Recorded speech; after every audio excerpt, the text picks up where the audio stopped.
창세기 5장 1에서 32절 말씀입니다. 5장. 이것은 아담의 계보를 적은 책이니라. 하나님이 사람을 창조하실 때에 하나님의 모양대로 지으시되 남자와 여자를 창조하셨고, 그들이 창조되던 날에 하나님이 그들에게 복을 주시고 그들의 이름을 사람이라 일컬으셨더라. 아담은 130세에 자기의 모양 곧 자기의 형상과 같은 아들을 낳아 이름을 셋이라 하였고, 아담은 셋을 낳은 후 800년을 지내며 자녀들을 낳았으며 그는 930세를 살고 죽었더라. 셋은 105세에 에노스를 낳았고, 에노스를 낳은 후 807년을 지내며 자녀들을 낳았으며 그는 912세를 살고 죽었더라. 에노스는 90세에 게난을 낳았고, 게난을 낳은 후 815년을 지내며 자녀들을 낳았으며 그는 905세를 살고 죽었더라. 게난은 70세에 마할랄레를 낳았고, 마할랄레를 낳은 후 840년을 지내며 자녀들을 낳았으며 그는 910세를 살고 죽었더라. 마할랄렐은 65세에 야렛을 낳았고, 야렛을 낳은 후 830년을 지내며 자녀를 낳았으며 그는 895세를 살고 죽었더라. 야렛은 162세에 에녹을 낳았고, 에녹을 낳은 후 800년을 지내며 자녀들을 낳았으며 그는 962세를 살고 죽었더라. 에녹은 65세에 무드셀라를 낳았고, 무드셀라를 낳은 후 300년을 하나님과 동행하며 자녀들을 낳았으며 그는 365세를 살았더라. 에녹이 하나님과 동행하더니 하나님이 그를 데려가심으로 세상에 있지 아니하였더라. 무드셀라는 187세에 라멕을 낳았고, 라멕을 낳은 후 782년을 지내며 자녀를 낳았으며 그는 969세를 살고 죽었더라. 라멕은 182세에 아들을 낳고 이름을 노아라 하여 이르되, 여호와께서 땅을 저주하심으로 수고롭게 일하는 우리를 이 아들이 아니하리라 하였더라. 라멕은 노아를 낳은 후 595년을 지내며 자녀들을 낳았으며 그는 777세를 살고 죽었더라. 노아는 500세 된 후에 셈과 함과 야벳을 낳았더라. 사랑하는 형제 여러분, 11월 15일 월요일 저녁 목상에 오신 것을 환영합니다. 하나님은 여자의 후손이 마귀의 머리를 밟을 것을 선언하셨고, 그것을 믿는 자에게는 구원의 언약입니다. 하나님을 믿는다는 것의 핵심은 바로 언약을 믿는다는 것입니다. 창세기 4장에서는 믿지 않는 자들의 계보가 문명은 발달시킬지라도 범죄 또한 심화된다는 것을 보았고요. 믿는 자의 계보는 예배 공동체를 탄생시키는 것을 보았습니다. 믿는 자들의 계보는 가인의 계보이고, 믿지 않는 자들의 계보는 셋의 계보입니다. 오늘 5장에서는 셋의 계보를 나열하고 있는데요. 먼저 알아두실 것은 성경의 계보는 모든 사람의 이름을 다 기록한 것이 아니라 구속사의 중요한 인물들을 중심으로 기록했다는 점입니다. 구속사란 그리스도를 중심으로 하는 하나님의 구원 역사를 말하고요. 구속사의 중요 인물들을 중심으로 계보를 보여준다는 것은 창세기 5장에서라면 노아가 중요 인물입니다. 맨 마지막에 등장하는 노아가 중요 인물인 이유는 이어지는 6, 7, 8장 홍수 사건의 중심 인물이면서 홍수 후 인류의 시조가 되기 때문입니다. 그래서 창세기 5장에서는 노아의 선조를 아담에서부터 기록해 내려온 계보입니다. 노아를 중심으로 해서 노아의 선조들을 아담에서부터 노아까지를 기록한 계보입니다. 1, 2절. 이것은 아담의 계보를 적은 책이니라. 하나님이 사람을 창조하실 때에 하나님의 모양대로 지으시되 남자와 여자를 창조하셨고, 그들이 창조되던 날에 하나님이 그들에게 복을 주시고 그들의 이름을 사람이라 일컬으셨더라. 네, 성경이 계보를 중시하는 이유는 하나님이 사람에게 주신 복이 계보와 결합되어 있기 때문입니다. 하나님은 하나님의 모양대로 사람을 창조하셨는데 남자와 여자로 창조하셨습니다. 이 말씀을 읽을 때 우리는 의문이 일어나는 것이 자연스럽습니다. 의문이 일어나야죠. 하나님은 육신이 아니시고 남녀의 성별이 없으신데 하나님의 모양대로 인간을 창조하신 것이 남녀의 창조라니 이 무슨 뜻인가? 이렇게 의문을 가져야 합니다. 그것은 1장에서 말씀드린 바와 같이 삼위일체의 연합성을 하나님이 본성적으로 가지셨는데요. 인간 역시 연합적인 존재가 되게 하기 위해 남녀로 창조하시되 남자에게서 여자를 꺼내셨으므로 본성적으로 둘이 하나가 되게 하신 것입니다. 하나님은 육신이 아니신데 하나님의 형상으로 육신을 가진 인간을 만드셨으니 육신으로 창조하시는 이유가 무엇이겠습니까?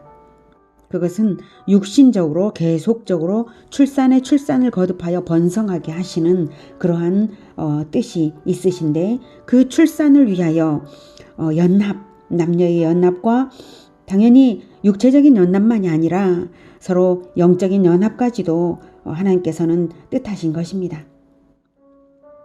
결혼이 복이 되게 하셨는데요. 그것은 연합은 출산을 낳고 출산을 통해 생육하고 번성하고 충만하여서 마침내는 땅을 정복하고 다스리는 충만한 하나님의 형상들이 될 것이기 때문에 결혼을 복이 되게 하신 것입니다.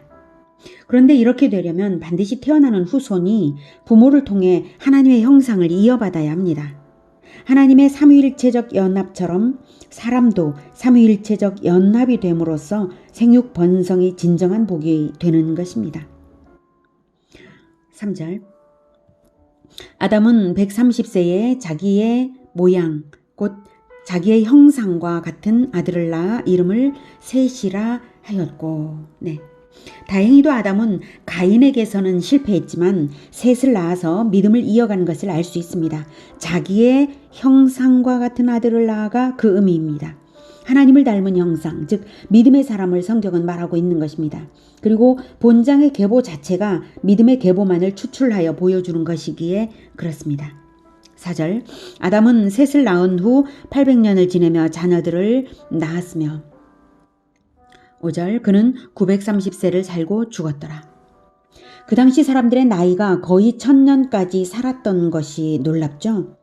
수명이 짧아진 우리 시대를 기준으로 보면 믿어지지 않지만 원래는 그렇습니다.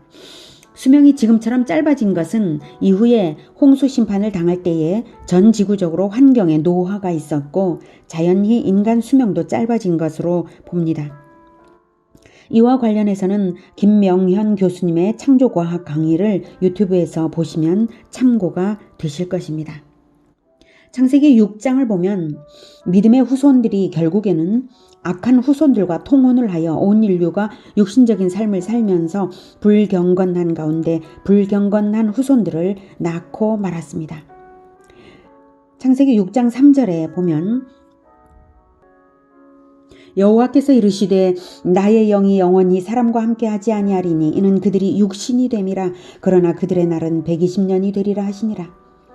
그렇게 불경건한 후손들이 태어나다가 결국 믿음의 사람이 노아만 단 한 사람 남았을 때에 홍수 심판을 당하게 되었습니다. 그래서 120년 전에 이 예언을 하나님께서 하시고 그리고 120년 후에 홍수를 주신 것입니다. 그러니 5장의 계보는 홍수 전 경건한 계보가 간신히 유지되어 간 흔적을 보여주는 것입니다. 이 계보에서 주목되는 사람은 첫째로 에녹입니다. 21절 에녹은 65세에 무두셀라를 낳았고 무두셀라를 낳은 후 300년을 하나님과 동행하며 자녀들을 낳았으며 그는 365세를 살았더라. 에녹이 하나님과 동행하더니 하나님이 그를 데려가심으로 세상에 있지 아니하였더라. 에녹은 하나님과 동행한 사람입니다. 동행이란 친구처럼 늘 곁에 하나님을 모시고 살았다는 뜻이고요. 또한 하나님과 동일한 행동을 했다는 뜻도 됩니다. 늘 함께하는 친구 관계로 교제하며 살았으니까 하나님과 같은 행위가 늘 나올 것은 정한 이치입니다. 그래서 하나님이 에녹을 특별히 대하시는데요. 바로 죽음을 보게 하지 않고 천국에 데려가신 것입니다. 구체적으로 그 장면이 어땠는지는 알 수 없지만 성경은 육신을 가진 채로 승천한 사람으로서 엘리야와 예수 그리스도를 보여주고 있습니다. 구약시대 사람들에게는 그리스도의 부활 승천을 예표하기 위하여 에녹과 엘리야로서 예비하신 것입니다. 에녹과 엘리야의 승천에 대하여 구약시대 사람들이 말할 때에 그리스도 또한 그렇게 될 것이라는 것을 기대했을 것입니다. 중요한 것은 승천을 하게 하신 이유가 하나님과의 동행이라는 것입니다. 우리에게 인생살이의 모범은 한마디로 하나님과의 동행이라는 것을 알려주시는 것입니다. 이 계보에 의하면 에녹 승천 당시 수명이 다해 죽은 자는 아담이었습니다. 즉 거의 대부분의 사람들이 여전히 오래도록 살고 있었던 그 당시에 하나님이 범죄의 결과로 선언하신 자연적인 죽음을 최초로 겪은 것이죠. 그렇게 인류가 자연적인 죽음을 겪게 하시고 나서 에녹을 승천시키심으로써 부활 승천의 소망을 남겨주신 것입니다. 인류가 첫 죽음, 아담의 죽음을 겪고 충격을 입고 있을 때에 그런데 에녹은 죽지 않고 승천했다. 이것이 사람들에게는 아주 인상 깊은 그 두 가지 사건이죠. 아담의 죽음과 에녹의 죽음 없는 승천. 그래서 부활 승천의 소망을 인류에 남겨주신 것입니다. 본장에서 가장 많이 반복되는 것은 낳았고 죽었다는 말입니다. 죄의 결과가 죽음이라는 것을 분명히 인식시키는 것입니다. 그러므로 하나님의 형상을 닮은 후손을 낳아 대를 잇는 것은 더욱 중요해졌다는 메시지도 들어있습니다. 하나님과 언약 관계를 끝까지 지킨다는 것은 후손에게 하나님의 뜻을 이어주지 않는다면 하나님과의 언약은 자기 대에서 끝나고 말 것입니다. 하나님은 영원하시고 인간은 죽음이 있습니다. 인간은 유한하며 후손을 낳습니다. 인간이 영원할 수 있는 것은 후손 대대로 언약을 통하여 영원합니다. 하나님의 말씀은 영원합니다.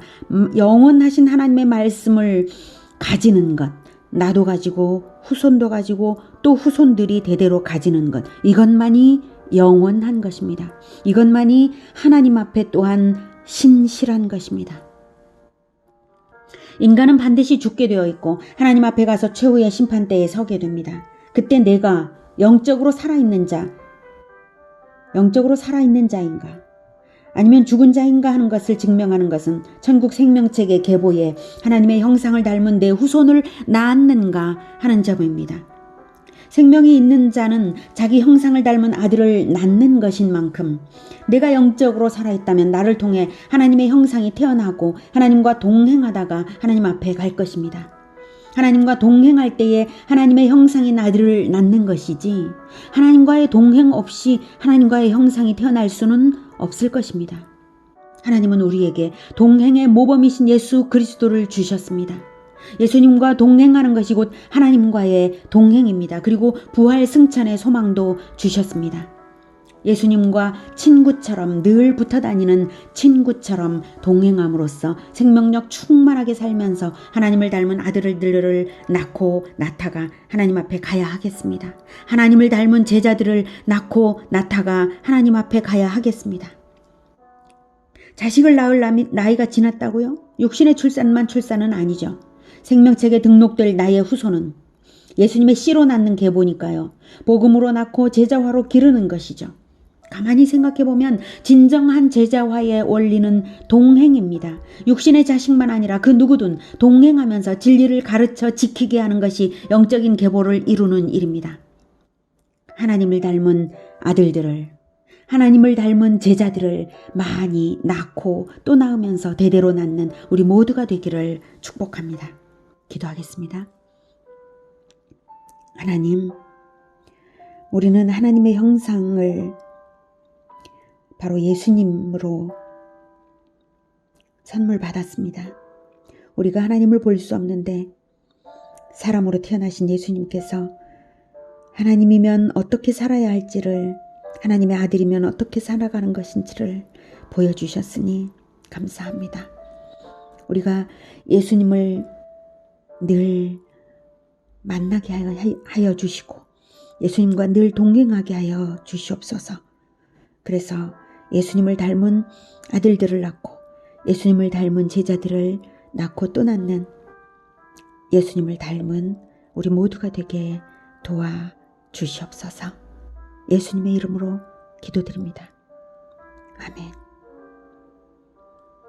이어지는 시간은 개인 기도 시간입니다.